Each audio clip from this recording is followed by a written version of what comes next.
പ്രിയപ്പെട്ട വിദ്യാർത്ഥികളെ, came ടോക്കിൻ്റെ improvement examination special ക്ലാസ്സിലേക്ക് ഏവർക്കും സ്വാഗതം. ഇന്ന് നമ്മൾ ഡിസ്കസ് ചെയ്യുന്നത് കെമിസ്ട്രിയിലെ രണ്ടാമത്തെ ചാപ്റ്ററായ അറ്റോമിക് സ്ട്രക്ചർ, അതായത് ആറ്റത്തിൻ്റെ ഘടന എന്ന് പറയുന്ന ചാപ്റ്ററാണ്. ഇതിലെ ആദ്യ പോയിന്റിലേക്ക് വരാം. കാഥോഡ് റേയുടെ ഡിസ്കവറി. ഡിസ്ചാർജ് ട്യൂബ് എക്സ്പെരിമെൻ്റ് നടത്തിയ ജെ തോംസന് ഒരു കാര്യം മനസ്സിലായി. ആ ഡിസ്ചാർജ് ട്യൂബിൻ്റെ കാഥോഡിൽ നിന്ന് ആനോഡിലേക്ക് കണ്ണുകൊണ്ട് കാണാൻ പോലും സാധിക്കാത്ത ഒരു റേ, വികിരണം ചലിക്കുന്നതായിട്ട്. ഈ റേയെയാണ് അദ്ദേഹം കാഥോഡ് റേ എന്നറിയപ്പെട്ടത്. അപ്പോൾ എന്തുകൊണ്ടാണ് ഇതിന് കാഥോഡ് റേ എന്ന് പറഞ്ഞത്? ഡിസ്ചാർജ് ട്യൂബിൻ്റെ കാഥോഡിൽ നിന്ന് ആനോഡ് സൈഡിലേക്ക് മൂവ് ചെയ്യുന്ന റേക്കാണ് അദ്ദേഹം കാഥോഡ് റേ എന്ന് പറഞ്ഞത്. ഓക്കെ, എന്തൊക്കെയാണ് ഇതിൻ്റെ സ്വഭാവങ്ങൾ? 2 സ്വഭാവങ്ങളെങ്കിലും മിനിമം പഠിച്ചു വെക്കണം. ഒന്നാമത്തത്, that move in a straight line. ഇത് നേർരേഖയിലാണ് സഞ്ചരിക്കുന്നത്. രണ്ടാമത്തത്, ഇത് ഇലക്ട്രിക് ആൻഡ് മാഗ്നറ്റിക് ഫീൽഡിൽ വെച്ച് ഡിഫ്ലക്റ്റ് ചെയ്യുന്നു. അതായത് കാന്തിക വൈദ്യുത മണ്ഡലത്തിൽ വെച്ച് ഇതിനെന്ത് ചെയ്യുന്നു? ഇതിൻ്റെ ചലനത്തിൽ വ്യതിയാനം സംഭവിക്കുന്നു. ഓക്കെ, അപ്പോൾ 2 സ്വഭാവമായി. മൂന്നാമത്തത്, ഈ റേ കൺസിസ്റ്റ് മെറ്റീരിയൽ പാർട്ടിക്കിൾസ്. കണികാ സ്വഭാവമുണ്ട് ഈ rake. Okay, that produce heating effect. ഇതിന്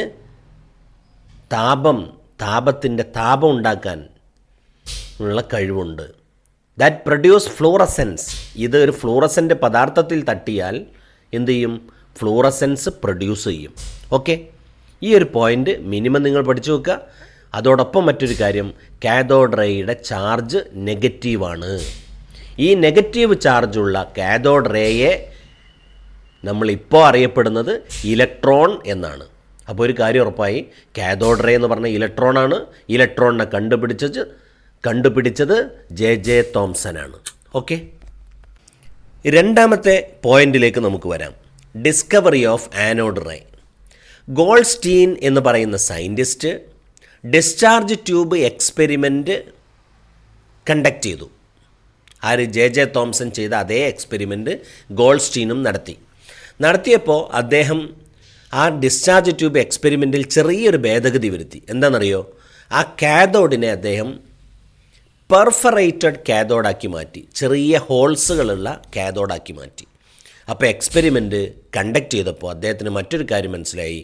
കാഥോഡ് റേക്ക് പുറമേ കാഥോഡിൻ്റെ ഈ പെർഫറേറ്റഡായ കാഥോഡിൻ്റെ അകത്തു കൂടെ മറ്റൊരു റേ, കാഥോഡ് റേയുടെ ഡയറക്ഷന് ഓപ്പോസിറ്റായി വരുന്നതായി മനസ്സിലാക്കി. ഈ റേയെ ഗോൾസ്റ്റീൻ ആനോഡ് റേ എന്ന് വിളിച്ചു. കാരണം ഇത് ആനോഡിൽ നിന്ന് വരുന്നതാണ് എന്ന് തോന്നിയത് കൊണ്ടാണ്. ഓക്കെ, ഈ ആനോഡ് റേയുടെ ഡിസ്കവറിയിൽ നിന്നാണ് ഗോൾസ്റ്റീൻ എന്ത് കണ്ടുപിടിക്കുന്നതെന്നറിയോ? പ്രോട്ടോൺ എന്ന് പറയുന്ന കൺസെപ്റ്റിലേക്ക് വരുന്നത്. ഓക്കെ, അതിൻ്റെ കൃത്യമായ സ്റ്റഡി പിന്നെ നടത്തിയത് റൂദർഫോർഡ് എന്ന് പറയുന്ന സയൻറ്റിസ്റ്റാണ്. ഓക്കെ, അപ്പോൾ ആനോഡ് റേയുടെ പ്രോപ്പർട്ടി ചോദിച്ചാൽ എന്തൊക്കെ പറയും? നേരത്തെ നമ്മുടെ കാഥോഡ് റേയിൽ പറഞ്ഞ അതേ പ്രോപ്പർട്ടീസ് നമുക്ക് ആവർത്തിക്കാം. ഒന്ന്, that move in a straight line. നേർരേഖയിൽ സഞ്ചരിക്കുന്നു. It consist material particle. ഇതിന് കണികാ സ്വഭാവമുണ്ട്.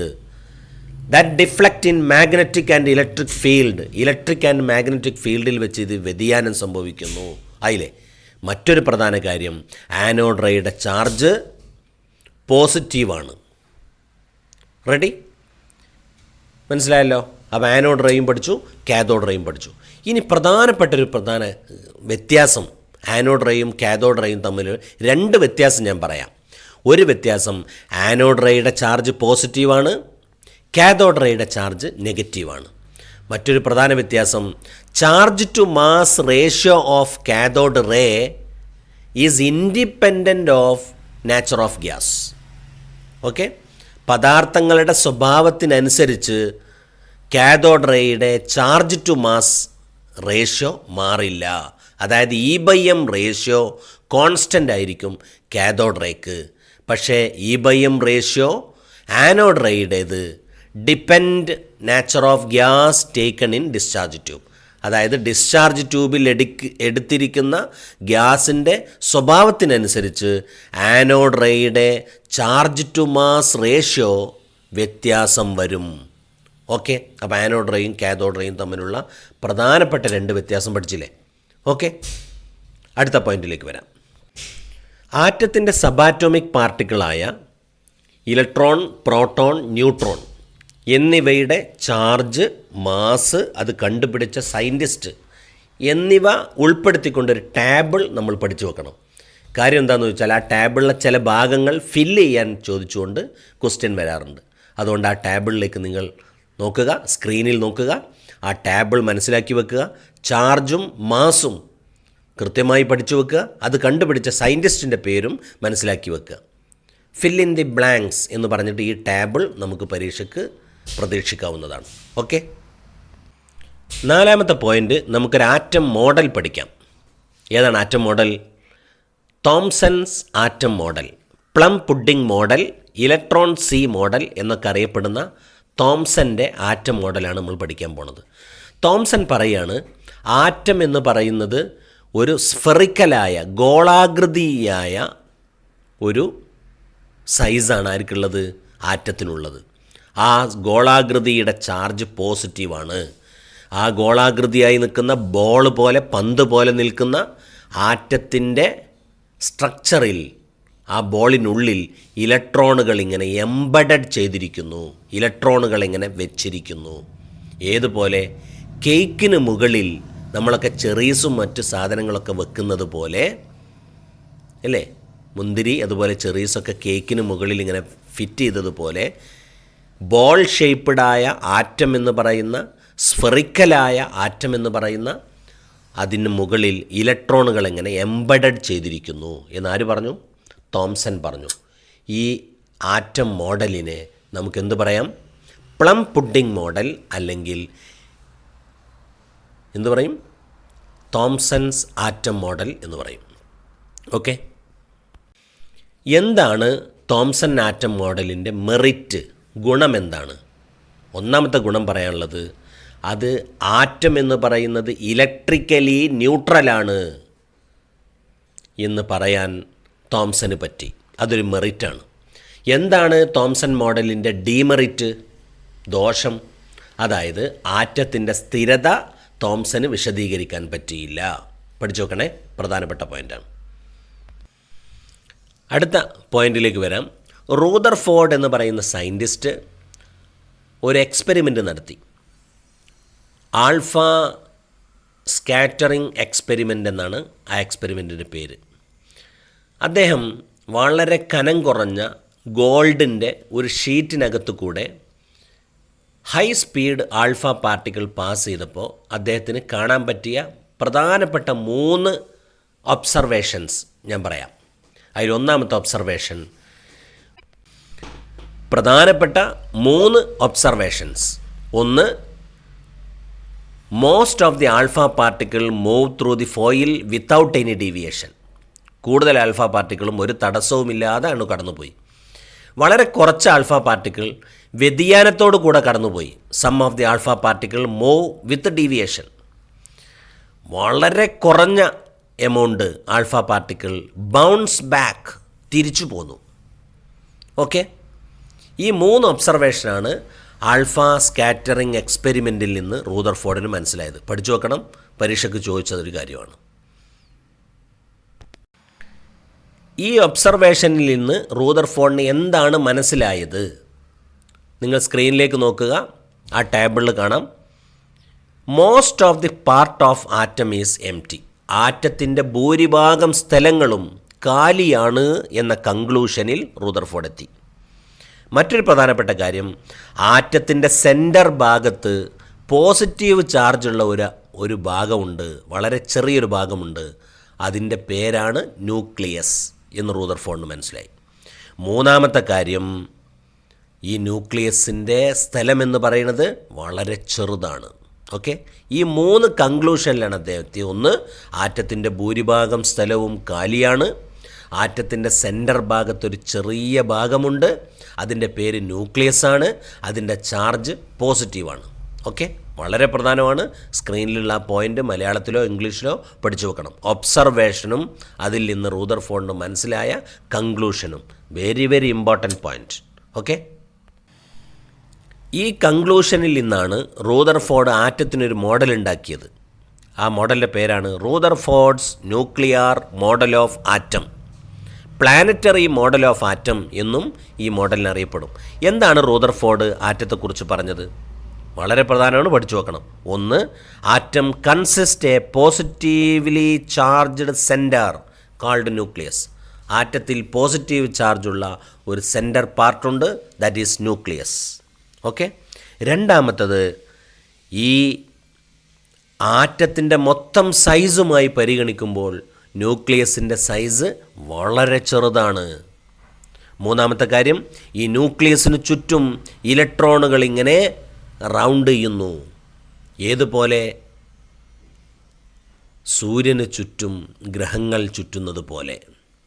ഓക്കെ, അതാണ് പ്ലാനറ്ററി മോഡൽ എന്നറിയപ്പെടുന്നത്.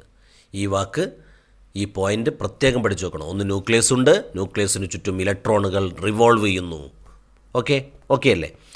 എന്താണ് റൂദർഫോർഡിൻ്റെ മോഡലിൻ്റെ മെറിറ്റ്? ഇതാണ് അടുത്ത പോയിൻ്റ്. മെറിറ്റ് ഇത്രയേ ഉള്ളൂ, ആറ്റം ന്യൂട്രലാണ് എന്ന് പറയാൻ ആർക്ക് പറ്റി? റൂദർഫോർഡിന് പറ്റി. എന്നാൽ എന്തൊക്കെ ഡീമെറിറ്റാണ് റൂദർഫോർഡിൻ്റെ മോഡലിനുള്ളത്? വളരെ പ്രധാനപ്പെട്ട ഒരു കാര്യമാണ്. റൂദർഫോർഡിൻ്റെ ആറ്റം മോഡലിൻ്റെ ദോഷങ്ങൾ എന്തെല്ലാം എന്ന് ചോദിച്ചാൽ നമുക്ക് 2 പോയിൻ്റ് പറയാം. ഒന്ന്, ആറ്റത്തിൻ്റെ സ്ഥിരത വിശദീകരിക്കാൻ റൂദർഫോർഡിന് പറ്റിയില്ല. എങ്ങനെയാണ് സ്ഥിരത വിശദീകരിക്കാൻ പറ്റാതിരുന്നത്? കറങ്ങിക്കൊണ്ടിരിക്കുന്ന ഇലക്ട്രോണുകൾ ന്യൂക്ലിയസിലേക്ക് വന്ന് ഇടിച്ച് ന്യൂക്ലിയസ് തകർക്കാൻ സാധ്യതയുണ്ട് റൂദർഫോർഡിൻ്റെ മോഡൽ പ്രകാരം. അതുകൊണ്ട് ആറ്റത്തിൻ്റെ സ്ഥിരത വിശദീകരിക്കാൻ ആർക്ക് പറ്റിയില്ല? റൂദർഫോർഡിന് പറ്റിയില്ല.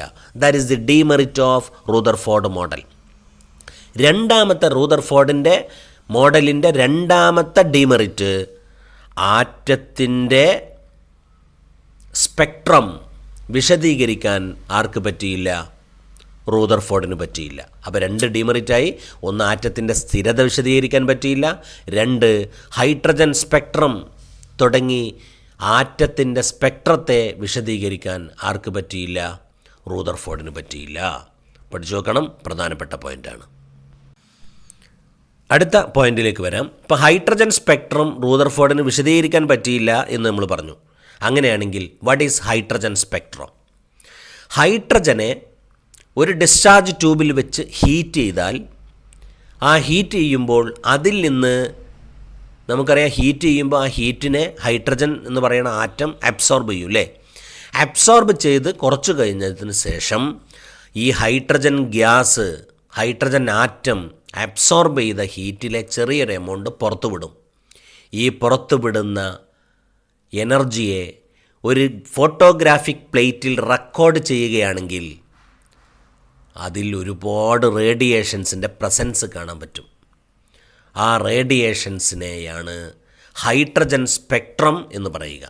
ഓക്കെ, ഞാൻ ഈ പറഞ്ഞ ഭാഗങ്ങൾ ഒന്നും കൂടെ നിങ്ങൾ കേൾക്കുക, എന്നിട്ട് ബൈഹാർട്ട് ചെയ്യുക. ഹൈഡ്രജനിൽ നിന്ന് പുറത്തുവിടുന്ന റേഡിയേഷൻസിൻ്റെ ആ സീരീസിനെ നമുക്കെന്ത് പറയാം? ഹൈഡ്രജൻ സ്പെക്ട്രം എന്ന് പറയാം. ഈ ഹൈഡ്രജൻ സ്പെക്ട്രത്തിൽ ലക്ഷക്കണക്കിന് റേഡിയേഷൻസ് ഉണ്ട്. അത് പഠിക്കാൻ സൗകര്യത്തിന് നമ്മൾ സീരീസാക്കി തിരിച്ചിട്ടുണ്ട്. ഈ സീരീസ് പ്രധാനമായി 5 എണ്ണം ഉണ്ട്. അപ്പോൾ ലക്ഷക്കണക്കിന് വരുന്ന ഹൈഡ്രജൻ സ്പെക്ട്രത്തിലെ റേഡിയേഷൻസിനെ പഠിക്കാൻ സൗകര്യത്തിൽ 5 സീരീസാക്കി തിരിച്ചിട്ടുണ്ട്.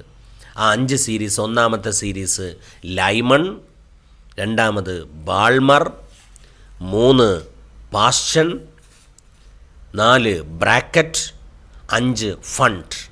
ആ ടേബിൾ ഒന്ന് നോക്കുക. അതിൽ N1 എന്ന് കൊടുത്തിട്ടുണ്ട്, N2 എന്ന് കൊടുത്തിട്ടുണ്ട് അല്ലേ? എന്താ N1? ഏത് എനർജി ലെവലിലേക്കാണോ വരുന്നത്, that is N1. What is N2? ഏത് എനർജി ലെവലിൽ നിന്നാണോ ഇലക്ട്രോൺ ജമ്പ് ചെയ്യുന്നത്. അപ്പോൾ N2വിൽ നിന്ന് N1ലേക്ക് ഇലക്ട്രോൺ ഇങ്ങോട്ട് ജമ്പ് ചെയ്യുമ്പോൾ പുറത്തുവിടുന്ന റേഡിയേഷനാണ് എന്ത്? ഹൈഡ്രജൻ സ്പെക്ട്രത്തിലെ റേഡിയേഷൻ. അപ്പോൾ ലൈമൺ സീരീസിൽ 2, 3, 4, 5, 6, 7 എക്സെട്ര ടു ഇൻഫിനിറ്റി, അത്രയും ലെവലിൽ നിന്ന് ഒന്നാമത്തെ എനർജി ലെവലിലേക്ക് ഇലക്ട്രോൺ ജമ്പ് ചെയ്യുക.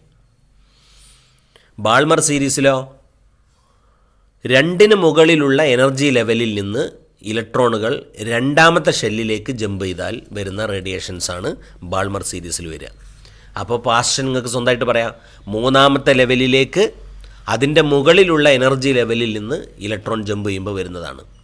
ബ്രാക്കറ്റ് 4ാമത്തെ ലെവലിലേക്ക് വരും, ഫ്രം 5, 6, 7, 8 എക്സെട്ര. ഇപ്പോൾ പഠിച്ചല്ലോ. അപ്പോൾ ആ സീരീസ് ടേബിൾ സഹിതം പഠിച്ചു വെക്കുക. ഓക്കെ, 2 രൂപത്തിലുള്ള ചിത്രവും അവിടെ കൊടുത്തിട്ടുണ്ട്, നന്നായി ശ്രദ്ധിക്കുക. ആരോ മാർക്ക് ശ്രദ്ധിച്ചാൽ അറിയാം, മുകളിലെ ലെവലിൽ നിന്ന് 1ാമത്തെ ലെവലിലേക്ക് വന്നാൽ അത് ലൈമൺ, മുകളിലെ ലെവലിൽ നിന്ന് 2ാമത്തെ ലെവലിലേക്ക് വന്നാൽ ബാൾമർ. അപ്പോൾ ആ ചിത്രം നോക്കിയിട്ട് കാര്യങ്ങൾ മനസ്സിലാക്കുക, നന്നായി മനസ്സിലാക്കി വെക്കുക. ഹൈഡ്രജൻ സ്പെക്ട്രം പരീക്ഷയ്ക്ക് വരുന്ന പ്രധാനപ്പെട്ടൊരു പോയിൻ്റാണ്. ഓക്കെ, ഹൈഡ്രജൻ സ്പെക്ട്രത്തിലെ റേഡിയേഷൻ്റെ വേവ് നമ്പർ, അതായത് ന്യൂ ബാർ കാൽക്കുലേറ്റ് ചെയ്യാനുള്ളൊരു ഇക്വേഷൻ റിഡ്ബർഗ് എന്ന് പറയുന്ന സയൻറ്റിസ്റ്റ് ഉണ്ടാക്കിയിട്ടുണ്ട്. ആ ഇക്വേഷനെ റിഡ്ബർഗ് ഇക്വേഷൻ അല്ലെങ്കിൽ റിഡ്ബർഗ് ഫോർമുല എന്നറിയപ്പെടും. എന്താണ് Rydberg formula? Nu bar equal to RH into 1/n1 square minus 1/n2 square. R എന്ന് പറയുന്നത് റിഡ്ബർഗ് കോൺസ്റ്റൻ്റ് ആണ്. അതിൻ്റെ വാല്യൂ അതവിടെ കൊടുത്തിട്ടുണ്ട്, 10, 96, 77, 1,09,677 സെൻറ്റിമീറ്റർ ഇൻവേഴ്സാണ്. ഓക്കെ, ന്യൂ ബാർ എന്ന് പറഞ്ഞാൽ വേവ് നമ്പറാണ്. ന്യൂ ബാർ കാണാൻ വേറൊരു ഇക്വേഷൻ ഉണ്ട്, 1/λ. അപ്പോൾ ഇക്വേഷനിൽ കൊടുത്തിട്ടുണ്ട് 1/λ equal to nu bar equal to R into 1/n1 square, 1/n1 square minus 1/n2 square. പ്രധാനമാണ് ഈ ക്വസ്റ്റ്യൻ വെച്ചിട്ട് വേവ് നമ്പർ കാൽക്കുലേറ്റ് ചെയ്യാൻ ഇക്വേഷൻ ക്വസ്റ്റ്യൻ വന്നിട്ടുണ്ട്. ക്വസ്റ്റ്യനിൽ ഇങ്ങനെ തരും, 5th ലെവലിൽ നിന്ന് 2nd ലെവലിലേക്ക് ഇലക്ട്രോൺ ജമ്പ് ചെയ്താൽ ഉണ്ടാവുന്ന റേഡിയേഷൻ്റെ വേവ് നമ്പർ കാൽക്കുലേറ്റ് ചെയ്യുക. അപ്പോൾ N2 എന്ന് പറഞ്ഞാൽ എത്രയാണ്? 4th ലെവൽ, അതായത് വലിയ വാല്യൂ N2ഉം ചെറിയ വാല്യൂ N1ഉമാണ്. അത് കൊടുത്തിട്ട് കാൽക്കുലേറ്റ് ചെയ്യുക. നിങ്ങൾ ടെക്സ്റ്റ് ബുക്കിലുള്ള ക്വസ്റ്റ്യൻ നോക്കുക, അല്ലെങ്കിൽ നിങ്ങൾ ഫസ്റ്റ് ഇയറിൽ പഠിച്ച സമയത്ത് നിങ്ങൾ നോട്ട്ബുക്കിൽ ചെയ്ത പ്രോബ്ലംസ് ഉണ്ടാവും നോക്കുക. വളരെ സിമ്പിളാണ്. വേവ് നമ്പർ കാൽക്കുലേറ്റ് ചെയ്യാനും ഈ ക്വസ്റ്റ്യൻ വരാറുണ്ട്, വേവ് ലെങ്ത്ത് കാൽക്കുലേറ്റ് ചെയ്യാനും പറയാറുണ്ട്. അപ്പോൾ വേവ് ലെങ്ത്ത് കാണാൻ വേണ്ടി എന്ത് ചെയ്താൽ മതി? വേവ് നമ്പർ കണ്ടിട്ട് അതിൻ്റെ റെസിപ്രോക്കൽ എടുത്താൽ വേവ് ലെങ്ത്ത് കിട്ടും. ഓക്കെ അല്ലേ? അപ്പോൾ ഇതുമായി ബന്ധപ്പെട്ട് വേവ് നമ്പർ കാൽക്കുലേറ്റ് ചെയ്യാനുള്ളൊരു പ്രോബ്ലം ഇപ്പോൾ നിങ്ങൾക്ക് സ്ക്രീനിൽ കാണാം. അത് നന്നായി നോക്കി മനസ്സിലാക്കുക, ചെയ്ത് പഠിക്കുക. It is very very important. ഇപ്പോൾ 10 പോയിൻ്റ് നമ്മൾ പഠിച്ചു. ഞാൻ ഒന്നുകൂടെ ആവർത്തിക്കാം. Cathode ray, number 2 anode ray, number 3 electron, proton, neutron തുടങ്ങിയ സബാറ്റോമിക് പാർട്ടിക്കിളുടെ എനർജി, അതുപോലെ ചാർജ്, മാസ്, അതിനെ കണ്ടുപിടിച്ച സയൻറ്റിസ്റ്റ് തുടങ്ങിയിട്ടുള്ള ഇവരുടെ ടേബിൾ, അതുപോലെ റൂദർഫോർഡിൻ്റെ ആറ്റം മോഡലിലേക്ക് നയിച്ച ആൽഫ സ്കാറ്ററിംഗ് എക്സ്പെരിമെൻറ്റ്, അതിൻ്റെ ഒബ്സർവേഷൻ, കൺക്ലൂഷൻ, റൂദർഫോർഡിൻ്റെ മോഡൽ എന്താണ്, അതിൻ്റെ മെറിറ്റ് എന്താണ്, ഡീമെറിറ്റ് എന്താണ്, ഹൈഡ്രജൻ സ്പെക്ട്രം, ഹൈഡ്രജൻ സ്പെക്ട്രത്തിലെ അതിൻ്റെ ടേബിൾ, ഓക്കെ, N1ഉം N2ഉം, അതോടൊപ്പം സീരീസ് പ്രത്യക്ഷപ്പെടുന്ന റീജിയൻ IR ആണോ UV ആണോ, വളരെ പ്രധാനപ്പെട്ടൊരു പോയിൻ്റാണ്, ശ്രദ്ധിക്കണം. ഹൈഡ്രജൻ സ്പെക്ട്രത്തിലെ ആ സീരീസ് പ്രത്യക്ഷപ്പെടുന്ന റീജിയൻ നമുക്കറിയാം. ലൈമൺ എന്ന് പറയുന്നത് അൾട്രാ വയലറ്റ് റീജിയനിലാണ് പ്രത്യക്ഷപ്പെടുക. ഓക്കെ, ഇപ്പോൾ വിബ്ജിയോർ എന്ന് പറയുന്നത് എവിടെ വരിക? വയലറ്റ്, ഇൻഡിഗോ എന്നൊക്കെ തുടങ്ങിയിട്ടുള്ള നമ്മളെ വിസിബിൾ സ്പെക്ട്രത്തിലെ വിബ്ജിയോർ എന്ന് പറയുന്ന അല്ലേ 7 കളേഴ്സ് ഉണ്ടല്ലോ, അതെവിടെ പ്രത്യക്ഷപ്പെടുക? അത് നമ്മളെ ദൃശ്യപ്രകാശമാണ്, വിസിബിളിലാണത് പ്രത്യക്ഷപ്പെടുക. അതേപോലെ ലൈമൺ എന്ന് പറയുന്ന ഹൈഡ്രജൻ സ്പെക്ട്രത്തിലെ സീരീസ് പ്രത്യക്ഷപ്പെടുന്ന സ്ഥലം അൾട്രാ വയലറ്റ് റീജിയനിലാണ്. ബാൾമർ സീരീസ് പ്രത്യക്ഷപ്പെടുന്ന സ്ഥലം വിസിബിളിലാണ്. അതായത് ഒരു കാര്യം മനസ്സിലായി, ഹൈഡ്രജൻ സ്പെക്ട്രത്തിലെ ബാൾമർ സീരീസ് പ്രത്യക്ഷപ്പെടുന്നത് വിസിബിളാണ്. അതുകൊണ്ട് ഹൈഡ്രജൻ സ്പെക്ട്രത്തിലെ ബാൾമർ സീരീസിലെ റേഡിയേഷനെ നമ്മളെ കണ്ണുകൊണ്ട് നമുക്ക് കാണാൻ പറ്റും. ഓക്കെ അല്ലേ? അടുത്തത് പാർഷ്യനും ബ്രാക്കറ്റും ഫണ്ടും പ്രത്യക്ഷപ്പെടുന്നത് ഇൻഫ്രാറെഡ് റീജിയനിലാണ്, നമ്മളെ കണ്ണുകൊണ്ട് കാണാൻ പറ്റില്ല. ഓക്കെ അല്ലേ? നന്നായി മനസ്സിലാക്കണം. ഞാനൊരു ക്വസ്റ്റ്യനോടെ പറയാം. തേർഡ് ലെവലിൽ നിന്ന് സെക്കൻഡ് ലെവലിലേക്ക് ഇലക്ട്രോൺ ജമ്പ് ചെയ്യുകയാണെങ്കിൽ ആ ഇലക്ട്രോൺ ജമ്പ് ചെയ്യുന്നതിൻ്റെ ഫലമായി പുറത്തുവിടുന്ന റേഡിയേഷൻ്റെ വേവ് നമ്പർ എത്ര എന്ന് ചോദിക്കുന്നു. അപ്പോൾ നമ്മളത് കാണാൻ വേണ്ടിയിട്ട് വേവ് നമ്പർ, അതായത് nu bar equal to RH into 1/n1² minus 1/n1² minus 1/n2² എന്ന് പറഞ്ഞ ഇക്വേഷൻ വെച്ചിട്ട് വേവ് നമ്പർ കാണൂല്ലേ? അതോടൊപ്പം മറ്റൊരു ചോദ്യം വരികയാണ്, ഇത് ഏത് സീരീസിലാണ് വരിക എന്ന് ചോദിച്ചാൽ എന്താ നിങ്ങൾ പറയുക? അങ്ങനെ സാധ്യത ഉണ്ടല്ലോ, ഇത് ഏത് സീരീസിലാണ് വരിക? അപ്പോൾ നമുക്ക് പറയാം തേർഡ് ലെവലിൽ നിന്ന് സെക്കൻഡ് ലെവലിലേക്കാണ് വന്നത്. അപ്പോൾ സെക്കൻഡ് ലെവലിലേക്ക് വരുന്ന സെക്കൻഡ് ലെവലിലേക്ക് വരുന്ന, അതായത് N1-2 ആയ എല്ലാം ഏത് സീരീസാണ്? ബാൾമർ സീരീസാണ്. അപ്പം ഇങ്ങനെ ഒരു പ്രോബ്ലം വന്നിട്ട് ആ പ്രോബ്ലത്തിനോടൊപ്പം തന്നെ ഇത് ഏത് സീരീസിലാണ് വരിക എന്ന് ചോദ്യം വന്നാൽ വളരെയധികം കൃത്യമായി നമുക്ക് പറയാൻ പറ്റും. N1 എത്രയാണ് നോക്കുക, N1 നോക്കിക്കൊണ്ട് ഹൈഡ്രജൻ സ്പെക്ട്രത്തിലെ സീരീസ് ഏതാണെന്ന് നമുക്ക് പറയാൻ പറ്റും. N1-1 ആണെങ്കിൽ ലൈമൺ, N1-2 ആണെങ്കിൽ ബാൾമർ, N1-3 ആണെങ്കിൽ പാർഷ്യൻ, N1-4 ആണെങ്കിൽ ബ്രാക്കറ്റ്, N1-5 ആണെങ്കിൽ ഫണ്ട്. ഓക്കെ അല്ലേ? നന്നായി മനസ്സിലാക്കുക. ഇന്ന് ഇത്രയും ഈ 10 പോയിൻ്റ് നമ്മൾ ഡിസ്കസ് ചെയ്തു. ഇത് കൃത്യമായി പഠിച്ച് നമുക്ക് പരീക്ഷ എഴുതാനുള്ള പ്രാപ്തി നേടുക. എന്തെങ്കിലും സംശയങ്ങളുണ്ടെങ്കിൽ ചോദിക്കുക. തുറന്നുള്ള പോയിൻ്റുകൾ നാളത്തെ ക്ലാസ്സിൽ നമുക്കെടുക്കാം. ഓക്കെ അല്ലേ? നിങ്ങളെപ്പോലെ ഇംപ്രൂവ്മെൻ്റ് എക്സാമിനേഷൻ എഴുതുന്ന, കെമിസ്ട്രി എഴുതുന്ന ഏതെങ്കിലും വിദ്യാർത്ഥികളുണ്ടെങ്കിൽ അവർക്ക് നിങ്ങളിത് ഷെയർ ചെയ്ത് കൊടുക്കണം. ഓക്കെ, അപ്പോൾ thank you. Keep in touch.